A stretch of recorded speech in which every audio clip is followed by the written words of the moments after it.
Yes, sir. Yes. Good morning. So in the last class, what you have discussed?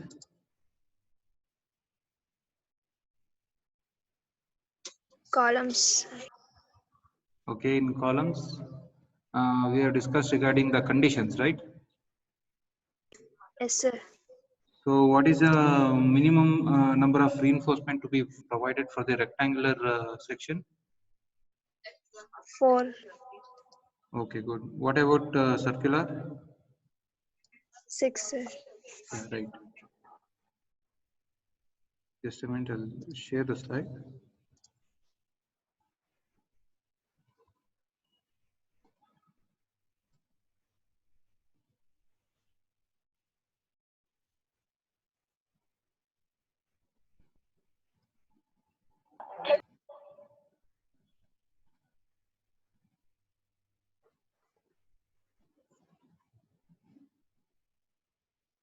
And also we have discussed the spacing, right? Regarding spacing, the maximum spacing for the stirrups is how much?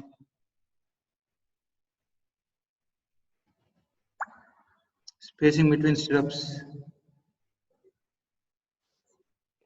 is 300 mm. Okay, the maximum spacing between the one stirrup to another stirrup is 300 mm. Okay, and one more thing here, the nominal cover for the column should not be less than 40 mm. Okay, this is as per the codal provision, page number 46. Okay, IS 456 2000. Clause 26.4.2.1, the nominal cover for the column should not be less than 40 mm.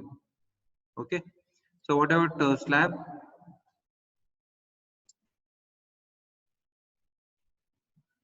What about slab?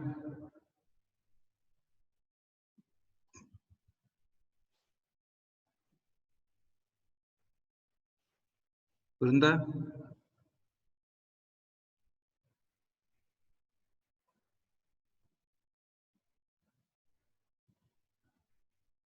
Chetan?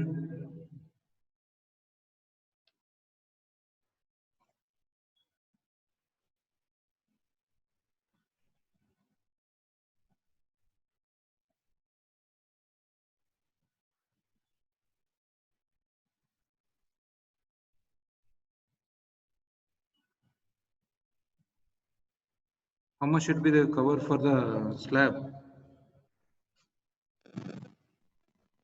Can anyone just reply? 30 mm, sir. So 20 and 30 25. Yes. 20 or 30. Yeah, it is 20 mm. Okay. Minimum should be 20 mm cover. Okay. And one more case is there, according to the code, IS 456. In case of columns, the minimum dimension of 200 mm or under, that is nothing but if the dimensions is below 200 mm, in that condition, it should not, the dia should not exceed 12 mm and the cover should be 25 mm. Okay. Is that clear? Hello? Yes, sir. Okay.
Sir, not audible, sir.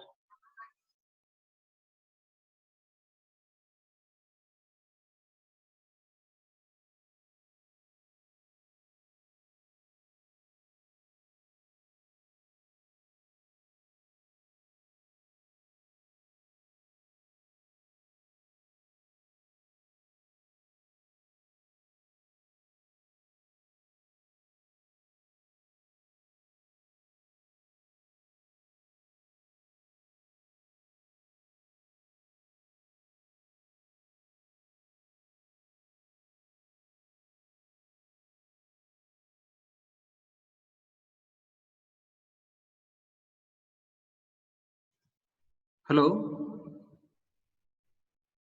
Yes, sir. Yeah. Now am I audible clearly? Yes, sir. Screen is not shared, sir. Yeah. Yeah. Just a minute. I'll share.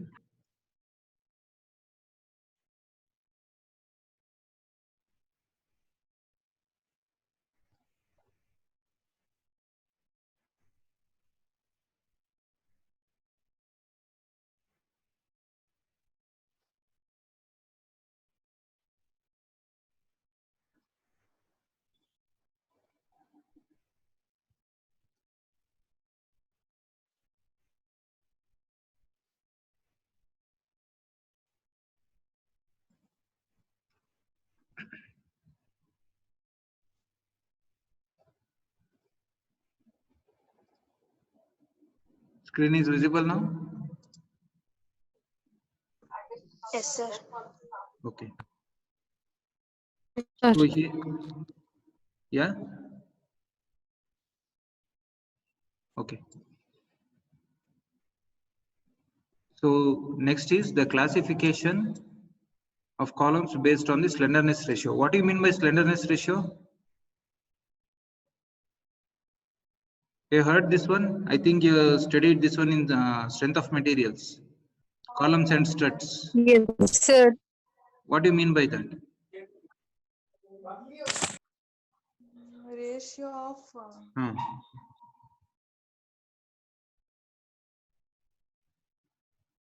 Okay, it is a ratio. Yeah, tell me.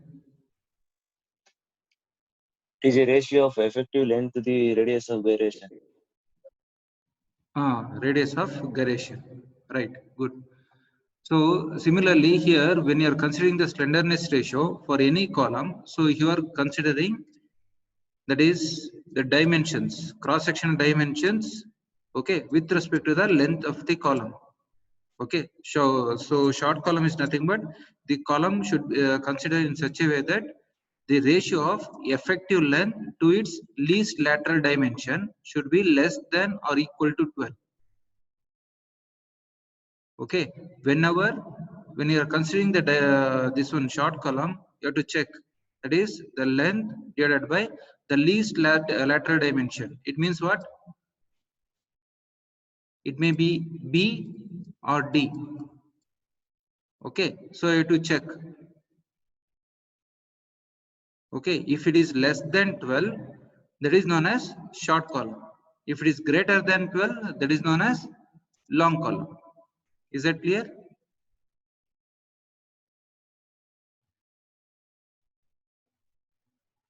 yes, sir. Okay, so this is important. Okay, the difference between the short column and long column. So one first condition is when the this one length is the ratio of length to the least lateral dimension. If it is greater less than or equal to 12, it is known as short column, and if it is greater, it is known as long column. There is a one condition. And second condition is if the ratio of effective length of a column to its least radius of gyration is less than or equal to 40. Okay, that is known as short column. If it is greater than 40, it is known as long column. Okay, so what do you mean by radius of gyration?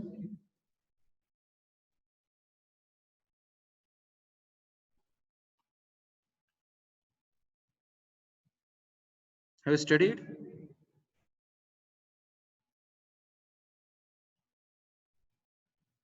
So it is denoted by R, right? small r and rxx, ryy depending on the axis.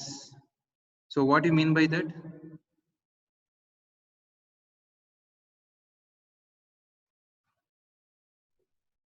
Hmm? Rapid movement. Yes. Sir, it was the axis of rotation, sir. Yes. So that is nothing but It works on the axis of rotation. right. So it works on the axis of the rotation, which the way it is. That is whether it is in x direction or in y direction. And third difference is the buckling tendency is very low in short column, and the buckling is very easy in long column. So what it means?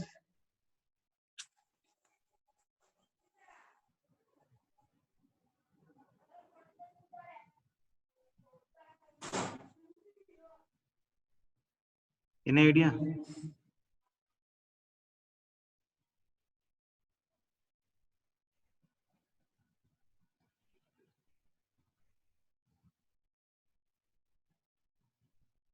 Hello? Because see, as you can see, the in short column, the length of the column will be less, right? When you consider a column, short column, the length of the column is less, so it will undergo less buckling. Whereas in long column, the length is more, right? So that is why it will undergo easily buckling. Is it clear?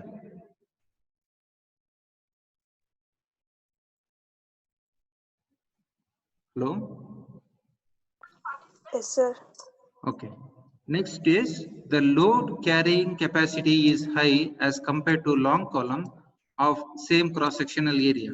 Okay, whereas the load carrying capacity of the long column is less as compared to the short column, because here the short column, as you can see, the length is very small. That's why it will carry the more load. Whereas in long column, if the same cross-sectional area is there, it can't bear that much load.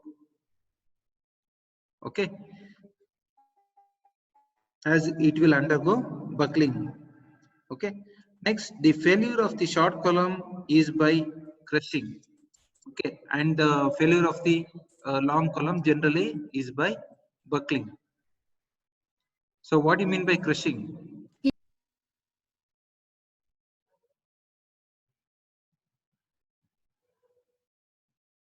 Yes, Geeta?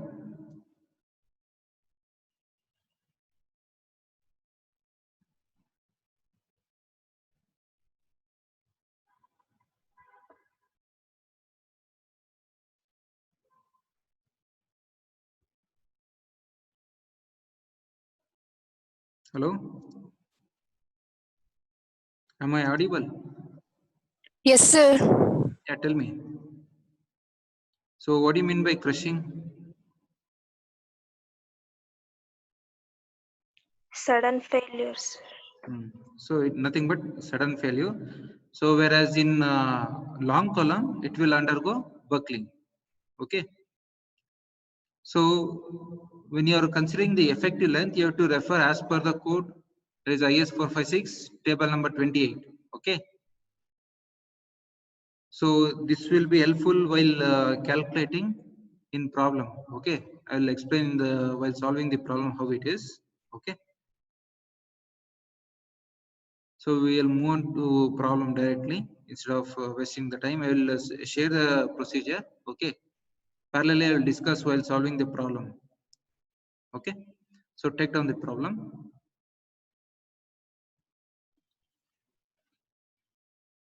A reinforced concrete column 300 mm square is reinforced with 4 bars of 16 mm dia,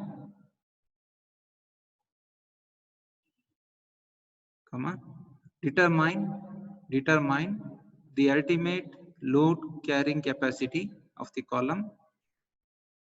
Determine the ultimate load capacity of the column using M15 grade concrete and Fe 250 grade steel. Full stop. What will be the allowable service load? What will be the allowable service load? So all of you have code book? Yes, sir. Please take out page number 71, IS 456 2000, page number 71.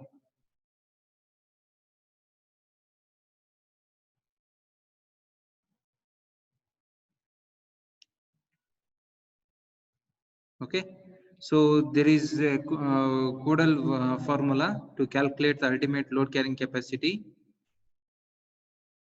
So what is the formula?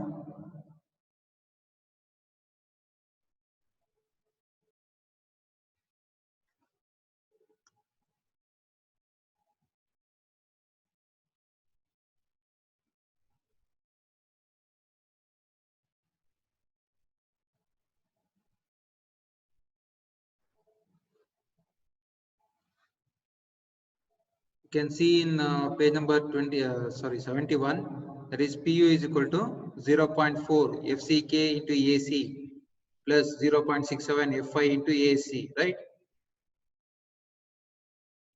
Yes, sir. Okay, so there you can calculate the FCK is given and even FI is given and AC is not given and AC is not given. AC is nothing but area of concrete. Okay, and AAC is nothing but area of steel. Okay, so take down. Given the size of the column as it is mentioned in the question itself, it is a square, so it is 300 into 300, and reinforcement they are given 4 bars 16 mm dia, and here the grade is FCK, that is 15 Newton per mm square, FI 250 Newton per mm square, and area is 90,000 mm square, right? 3 into 3, so it is 90,000 mm square, and area of steel AC is equal to 4 into pi d square by 4. Okay, so you'll get 804.2 mm square.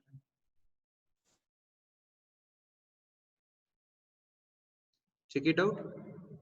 Are you getting the answer?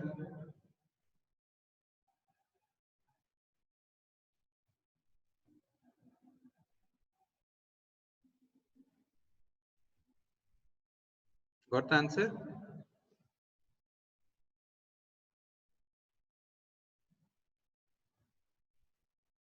Yes, sir. Okay, so you have area of steel, you have the total area. Okay, how you are calculating the area of concrete? AC?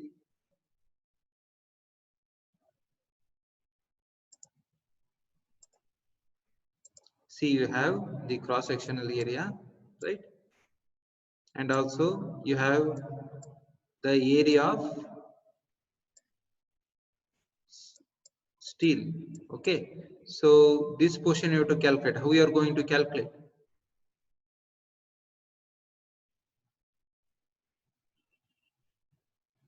So the A total, minus AC. good. That is the total area is equal to the area of concrete plus the area of steel, right? So what you have to calculate now? You have to calculate the area of concrete. So it is AC is equal to A minus AC. Is that clear?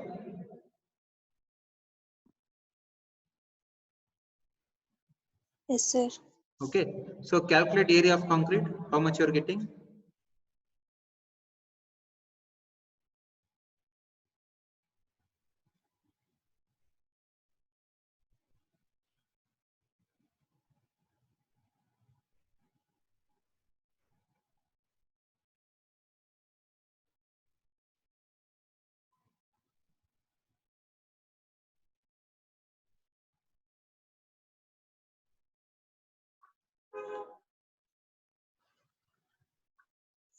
$89,195.8.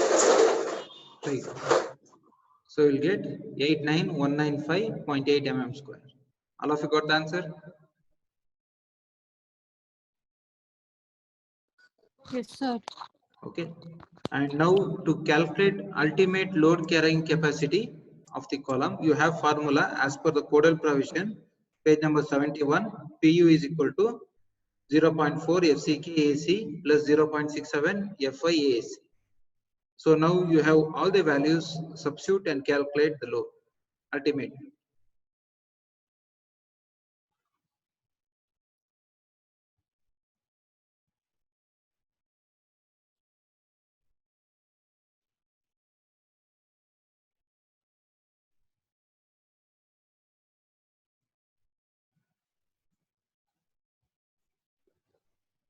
So I'll show the code book how it is.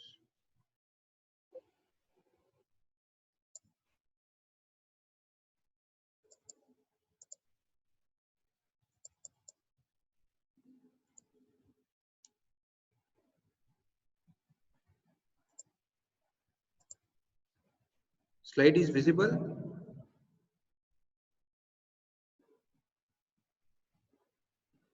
Yes, sir. Okay.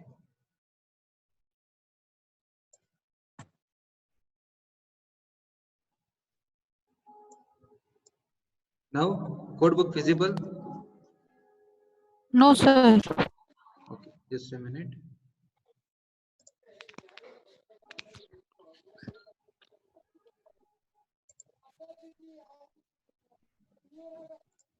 Now? Yes, sir. Okay. Yes.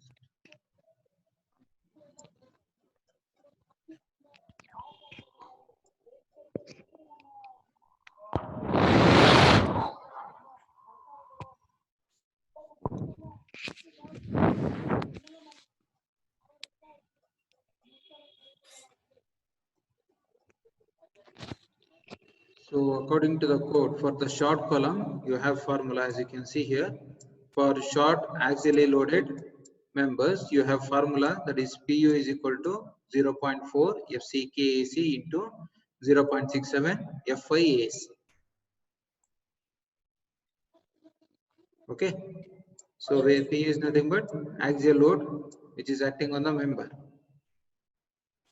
As you can see here, as I said, AAC is the area of concrete, and sorry, AC is AAC of concrete, and AAC is the area of longitudinal reinforcement. So how much you are getting? 669.87.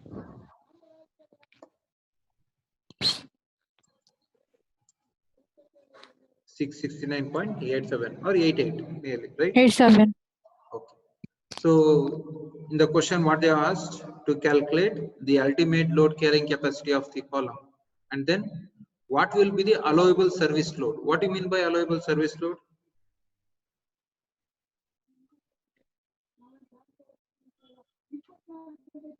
What do you mean by service load?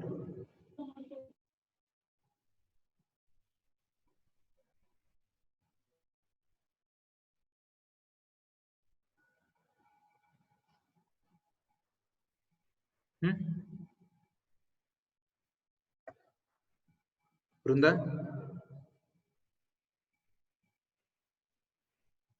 Yes, sir. What do you mean by service load?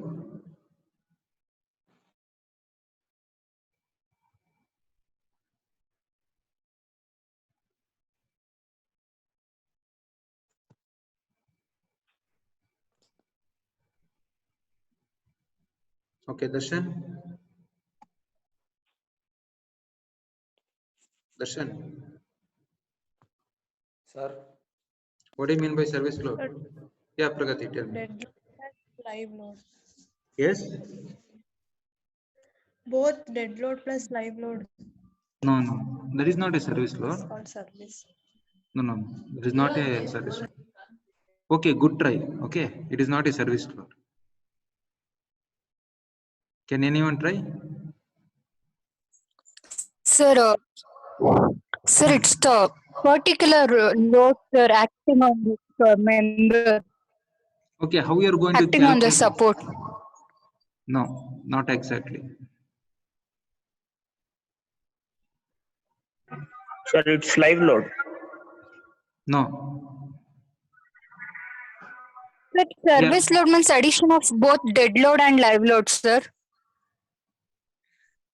It is addition of dead load and live load, I will agree. So here in the question they asked, what will be the allowable service load? As you said, it is the combination of dead load and live load, okay? So how you are going to take service load now? You solve this type of problem in from starting analysis of beams, then slab.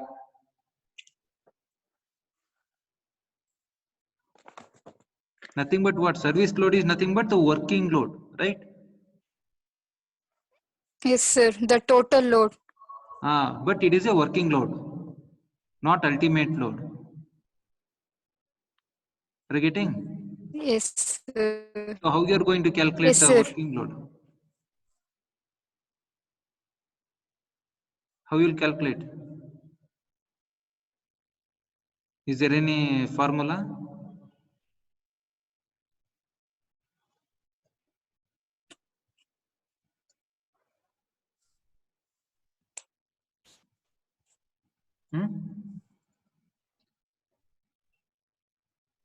See, whenever you get the load, okay, the total load, what you will do? You will multiply with the factor of safety, right? Yes, sir. Fact. So, Yes, sir. so this will give you the total ultimate load, right?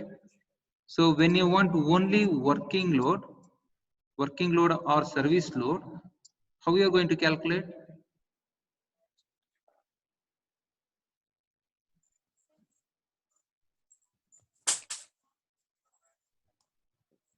Total load minus factor of safety. No. See, the formula it is there in front of you. I have written here. By factor of safety, sir. Yes. Okay. So that is PU divided by the factor of safety.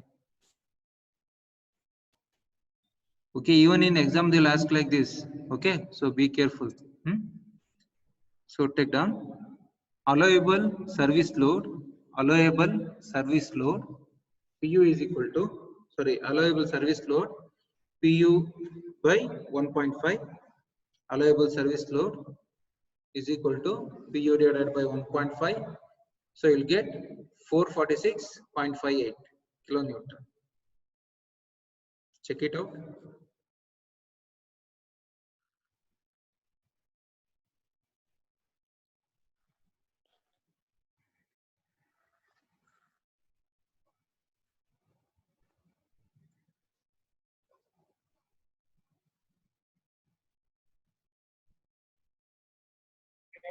Yes, sir.